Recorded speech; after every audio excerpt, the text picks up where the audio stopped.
public meeting with the parole officer of Daniel Wood. Okay. That is what it was being discussed. That meeting can't be set without the council approving, and the idea would be to have it in the evening, have it at a time that the parole officer could be here as well. So we need to wait for him to approve to the same Mhm. date, okay. So if we're not really addressing that part of the agenda right now, maybe people just want to voice Yes. their concern at this time. Yes. Instead of waiting for the Yes, parole absolutely. officer Yeah, that's fine. meeting, is that possible, is that okay? Yeah, so we're gonna jump down to Jen Wood, I believe that's what people are here for, okay? Jed, would like to be first? So, obviously this is very upsetting, and things have really escalated since our service last week.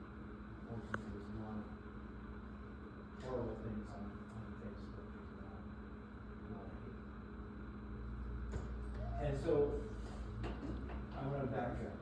So, did the council, Boris, did you bring Daniel's issue to the council before you followed the class? Absolutely, we've been discussing this for over 6 weeks.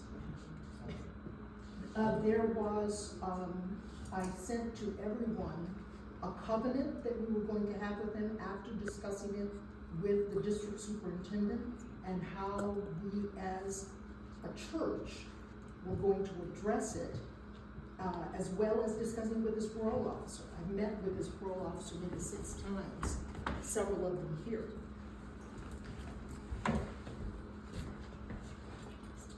Would the parole officer raise his hand so we? He's not here right Oh, now. oh. He didn't, yeah, he didn't come to this meeting. All right, so when you called me, and to inform me of what you asked, Mhm. I'm sorry to come back, you No. guys. Mhm. If I was gonna bring my grandkids, and I said, no, you said, well, Dan is gonna be here, and there's certain restrictions Mhm. that he has. Mhm. And then, and I didn't object to that. Mhm. And so then, in the service, when you, had it, Excuse me, he has been coming to church since, I think, October or November. He sits in the back, I he understand. doesn't interact with anyone. But, I'm yeah, sorry. so I'd like to Mhm. give you my perspective Mhm. of what happened. Mhm. And so then when you said, Daniel, come on up to the pulpit, Mhm. we were all kind of taken aback, like, oh, well, now, and like I text you, we had to confront our faith Mhm. and our feelings of forgiveness. Mhm. I was like, okay, I got it. I'm testing my forgiveness. Mhm. There's Daniel. All right. And then when you said, basically, those who have sinned or did something that you wouldn't want your mother to know, Mhm. come up. Mhm. And it's like, okay, now this is when the pedal meets the, or the rubber meets the road. And so we had to confront that in ourselves. And I went out and supported him and showed my forgiveness. Then we find out more things about the restrictions that he has. As you know, Connie's an educator and mandated by the state to alert if there's any predators in the area. And she also let her staff know, which she did. So I felt like I really was feeling manipulated. And I feel like our trust was betrayed by him. Because there's so much more to this. Now, in my heart, I'm still working on forgiving him. But then when the victim came out, and that was my text back to you, when we need to address the victim. Mhm. And I didn't read Facebook, Connie's telling me, so correct me if I'm getting this wrong. But his victim, that he victimized here, is this right? she said she was is she here, is Alana here? No, she's not. Okay, she said she, was victimized here. I don't remember her attending our church, she is his niece. She's Okay. Daddy's niece. So, on Facebook, she said, is this a family member? No, I'm a good friend of Alana Taylor. Okay, so, she was here in Bible study, and she was victimized by him. Now, that's important information for us. One. So then, we find out that he's working in the kitchen. Cheryl said that he's not having any public comment. But that's taking it to another level. So now he's here. So now the community is calling this a place where a pedophile's hanging out. And so the perception in our community now of this church has been really damaged. I don't know how we're going to get back from that. Because again, all of us here want to do the right Christian thing. But if he's here, and Kim, right, Jeanette? Pardon? Kim? Yeah. Is it your granddaughter Kim Yes. that worked for the food Yes. program? And Kim is my mother, my children, and soon to be wife. So Okay, so I'm getting this from Connie. She said that she was in here with the children. Let me make sure I get this right, and that he was over there, and that he was looking at the kids, made her feel really uncomfortable, that she went and kind of went over to talk to him, and he kind of turned away. Is that all true? I don't think she approached him, but they made eye contact, and he immediately went back into What the he was- magazine he was holding. and it wasn't like he was specifically staring at Kim. He was specifically staring at the children. And my children are 4 and 2 years old. Okay, so that's the point.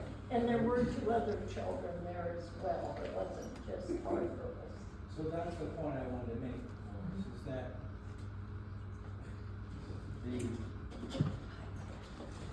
Can I make note too that this was prior to our knowledge Right, of any of right. this? Okay, let me just state this. Can you finish? Don't you think you should finish? And Judge, why finish? don't you come in, sir? Well, he was called because someone had said they were going to bring an angry mob and they were going to do something to me. That's what was on Facebook. And so my daughter read that and she expressed some concern about my safety. Okay. So, going back to that, so the parole officer has sanctioned him being here, correct?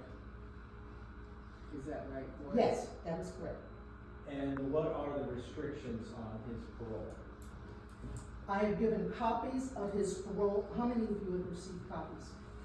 Because to my knowledge, I thought I gave you a copy of his conviction and his parole. I asked for it. People asked for it on the council. I gave you copies. I sent them copies. Okay, so what is it? So what is it? 300 feet, 1,000 feet, he can't be around children? 300 feet. And he was within 30 feet of my children just last week. So is there when you ask for, well, I'm just gonna wanna let you know that, you know, he's gonna be here and see if my grandchildren are gonna be here, is it 300 feet or if you get parental okay? Don't ask me, I have read this 3 times, there's so much legal wording and that I don't Okay. understand all of this. Okay. I would rather have the parole officer stand here and Okay. say that, and let's remember, that we're trying to clarify. Right, We're not and trying you to see take what I'm anything trying to away do, from I'm anybody. trying to understand so there's a legal side to this, right? Yeah, I can read it to you real quick. Contact contact with minors, and this is 010. You shall not enter or loiter within 300 feet of the perimeter of places where children congregate or where activities for children are the primary function. Example, daycare centers, schools, parks, playgrounds, video, arcades, swimming pool, fairgrounds, etc. Without written approval from the parole agent, Laura Scott, which must be kept with you while at that location. This does not include places which have a sight and sound barrier. Example, houses of worship, with separated Bible schools, sports complexes, with secure child areas. That's just, I'm reading that. Okay, all right, so the point I wanted to make is that, so, okay, you're part of the parole system, and there are restrictions, what Laura said, so that's fine. But when Kim felt that something was wrong, and to me, that she was impacted by his presence, whatever the mama bear sense of what was going on. She felt that, and so that now that supersedes in my mind whatever the parole officer may have endorsed. Now, I just found out that, well, of course, we have a school across the street, and the perception of the community is that by having him here, it somehow endangers the kids. Now, the kids aren't here on Sunday, but guilty by approximation. So again, this thing has just swollen and gone way past our, for me, I feel an innocent wanting to do the right thing and Yes. and forgive. But All right, go ahead. no, I recognize people's concern because as a parent, and I mentioned this to Terry, when I had my children, I would have done anything to anyone who harmed my children. I mean, I would have taken them out, you know, because it becomes an emotional thing when your children are in danger. It is absolutely an emotional thing. The key is in protecting and making people aware, and I agree with making people aware of Daniel's, his convictions, as well as what are the limitations on what he can do. In terms of him being in the kitchen and cooking, when we were given a 1 week notice that someone was resigning and either we're gonna shut down the program or have someone do it, and at that time, Amanda wasn't sure she was gonna be able to do it, so we cooked 3 meals. Amanda and her husband are going to do the rest of the meals. That was arranged almost 2 weeks ago, and they start tomorrow. Well, that information wasn't passed on to the congregation about his arrest record and all that, and what the depth of them. You had more options also, because you had approached Alvaro, who is a chef out of Las Vegas, that would have, I think, done a fabulous job. And I'm sure there were many volunteers that would have stepped in. I do believe Kim gave more than just a week's She gave us a notice. 12-day notice that she wasn't gonna be here, and with that being said, you know, I mean, like, you have plenty of other options. And also, from what I'm aware of, this school wasn't notified about him being here just until a couple days ago. It's not like that they were given a notice before he started cooking the church or none of that. It was, you know, out of the blue for them. And I have some friends that are teachers there, and that they should have been notified right off the gate before he was even considered being a cook here. It should have been ran by them first. Absolutely. I appreciate how calm you said that. I appreciate how calm all your information was. And I think there's we could go into logistics of, you know, what happened when, but I think part of it just is our feelings of how, I agree with you, I wasn't given the information soon enough, so please take that with a loving heart. Absolutely, Forrest, absolutely. that even though you were doing your best to fill the needs of the church, we need help as a group with healing from healing. We were not informed Blindsided. enough. Yes, Yeah. yes. And maybe some people got this documentation, I didn't. Okay, thank you. Well, it seems to be a trickle of information that keeps compounding. And when, again, when the victim spoke out, and it happened. Excuse me, I would like to speak with that person and find out who were the adults in Well, charge.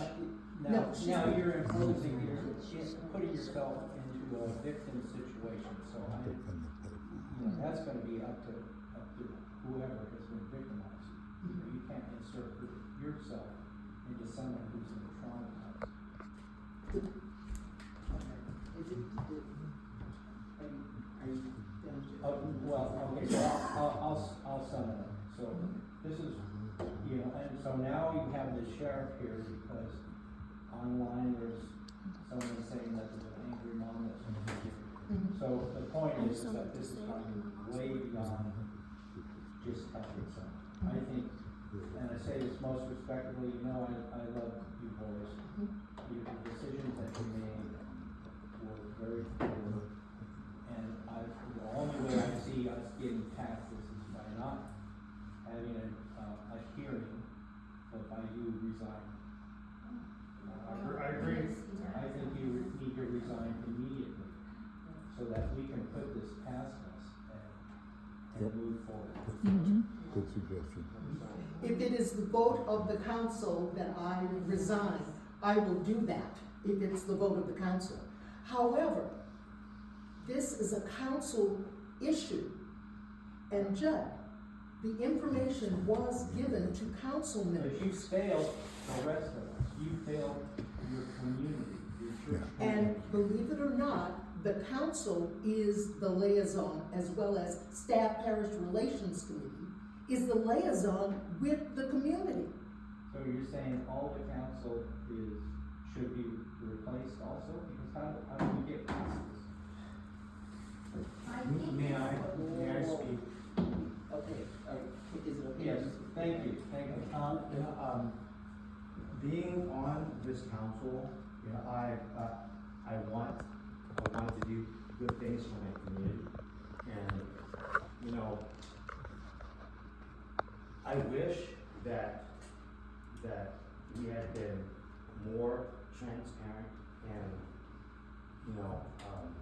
with the community, because it is the Middletown Community United Methodist Church, and the community needs to know what people like Dan, and being on this council in SPRC, and this is why I feel like I have to resign, because I have kids and I work at the school, and the sentiments of the community is important to me, and I love my kids, and to even be like a part of this, doing this is nuts. It's just nuts to me. And so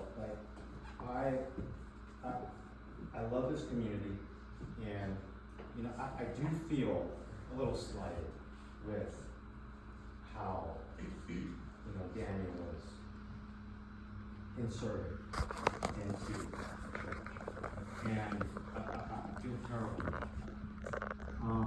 Community should have known right from the beginning, even if it is church, even if it is just church, because the community is not okay. And I do believe in forgiveness. I do have my own things with God, and that's why I come to this church, to be spiritually fit every week. And every Sunday, I come here and I put in my time for the Most High, and then I go on with my week. I was under the impression that everyone had already known. that it was known already, because this was happening. And, you know, I'll own my, you know, not saying anything at the time, because I respect church council and the community and my elders. And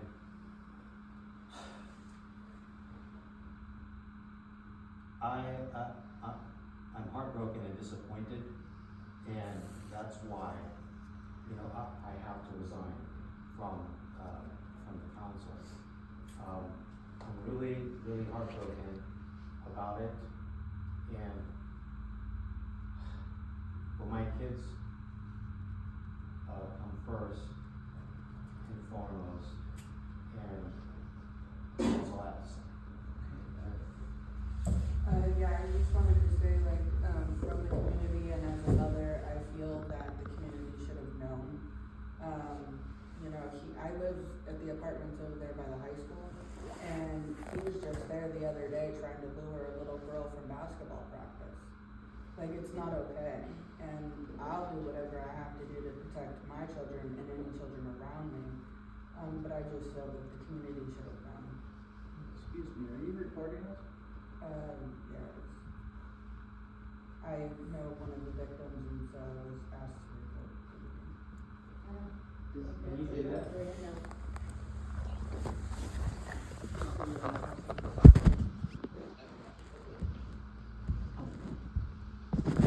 Morning.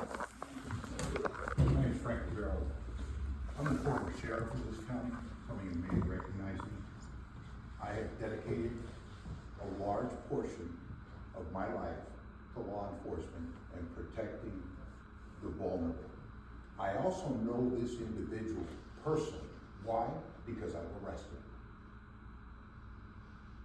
I know of a victim here in this town that was victimized by this man. It is astonishing to me, beyond words, when I found out that this church had made a decision to affiliate, associate, and hire a convicted serial pedophile. Boris, I've known you for a long time. I want to tell you right to your face, there's something wrong with you. When you told me yesterday over the phone that this guy was on a monitor and that he was a lie detector, and then you asked me what, you know, if I knew what he had done, and said it was only lewd and lascivious conduct. What part of that has any bearing or should be a part of an institution like this, a church? The fact that you are associating with this individual and then bringing this individual into this church and then exposing the school across the street, the little girls and the little boys that are there to learn and to be protected, exposing them by your whim to this, not to mention this entire town, and I've been through it at this point with this information, is absolutely beside itself concerning all this. Now let me address your parole officer friend. Megan's law requires a 2,000-foot barrier between individuals that have these proclivities, child molestation, and children. That's anywhere a child could congregate. That includes churches, it includes playgrounds, it includes schools, anywhere, pools, whatever it is. They're restricted from being in that area. Okay? How, in God's name, did this parole officer decide to override all that? And by the way, he has no authority to do so, in my opinion. And my opinion is based on decades of law enforcement experience and dealing with CDC and parole and all kinds of law enforcement issues as sheriff. He is way out of bounds. My plan is to call CDC tomorrow morning and speak to his supervisor and see what's going on with this individual, because he needs retraining. okay? He doesn't have the authority to expose our children to this individual, this serial child molester. Neither do you.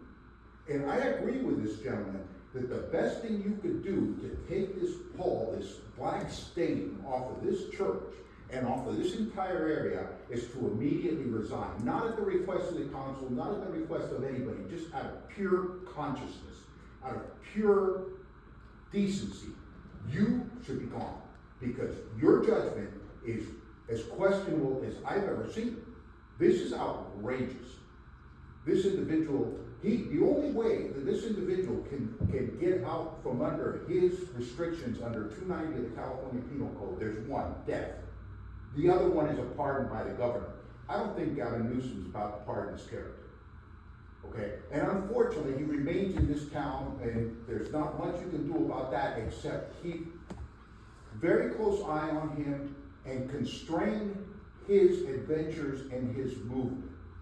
If I know anything about these type of criminals, is that they will reoffend at some point. Okay? They are constantly on the prowl for children. I have children, a lot of people in this town have children, have grandchildren. It is our duty as parents to protect those children. You have failed at that, and you've brought disrepute upon this building, the Methodist Church in general, the community of Middletown, and everyone involved in any of this. You need to put a lid on this immediately, and it'll be stopped because that parole agent is out of line. That's ridiculous. Would he have him across the street from where his children go to school? Really? That's the real question. So this is a cost-benefit analysis in the end. The bottom line to all of this is a cost-benefit analysis. What the benefit of having some cook, there's dozens, I'll come in and cook for you, right? You can find people to cook anywhere, right? The benefit of having somebody to cook here on Sunday versus the potential cost of having the children of this community exposed to that piece of garbage? Really? Really? That's as simple as this boils down to. With that, again, I request that you resign immediately. Can I ask you a question? Yes, ma'am. Your professional background. I understand that Daniel is a level 6. Can you explain what that is? High propensity for reoffending. That's what that is. And any pedophile, they're sick. They can't be fixed. That's my experience. No matter what you do to them, they will always have a craving for children. There's nothing you can do about that. So the only thing you can do is put walls around characters like that, preferably bars, in my opinion. But the fact that he has been recently paroled and now out back in the community, and by the way, just so all of you know, I happen to know that there's somebody in this room right now that was victimized by that guy. Okay, she doesn't particularly want to come forward. She doesn't want to expose herself to any of this stuff, but she did come here and she is in this room. So shame on you and on anybody putting a rubber stamp on this type of nonsense. You were next. Yeah, I'm just, personally involved with the victim. He rode by on his bicycle over there, having heard, this girl and her friend, 12 and 11 years old. When was this? This, about 2010. 2010. Do you wanna? I mean, it was me, and I was here just a few weeks ago volunteering for the food bank and had no idea that he'd been here. And that made me feel really uncomfortable. When Courtney, made his report, and her and 11-year-old friend were coaching and counseled as they testified against this hope. He rode by on his bicycle and moved his shorts aside and laid it out on the seat and just had a smile and stared at them so he could suck in their reaction. This is how sick he is. So when she goes to court and they get a conviction, all of a sudden there's 21 complaints prior worse than that, including molestation and the act. Little girls, family members, anybody he could contact.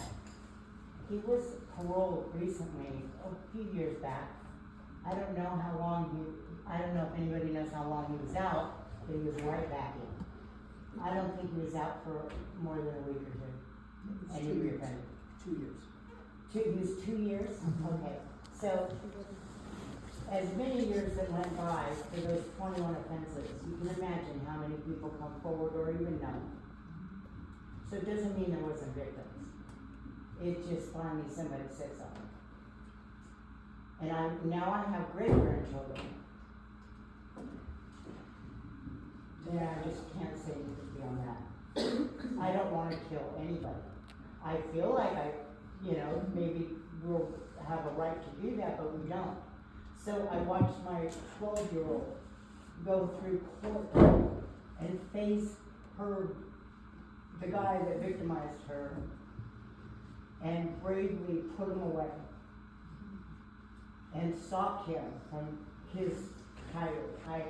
To think that he's out to do it again, there's no words.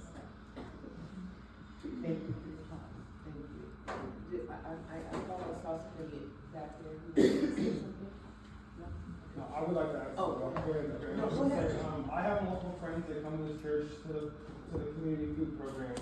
And after they were, letting know exactly who this gentleman was that was, doing the cooking and whatnot, and that was affiliated with the church, they're no longer willing to come here anymore. And this is stuff that was helping them out, helping them on their day-to-day life, I'm not sure if everybody else's problem, but I know this food program helped out a lot of people, and with that being said, there's lots of people that aren't willing to even, put themselves around that, and they're having to, struggle with this and that, it's just like, it's wrong of the church to, I'm not saying everybody in general, I'm just saying it's wrong for it not to have been ran by the community first, and,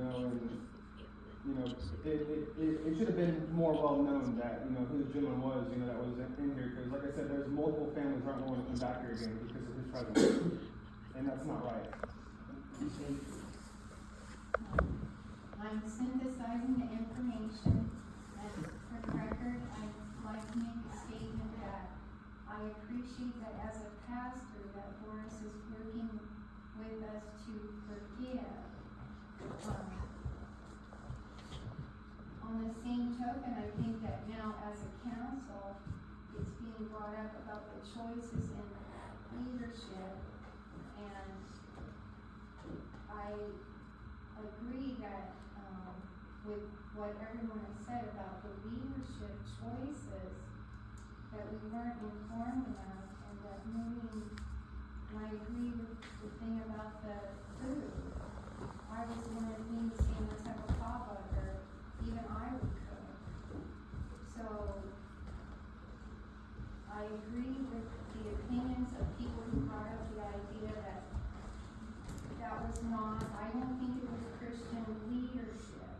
Leadership is helping us in our hearts and our quiet time with the forgiveness process, not pushing us into a threatening situation.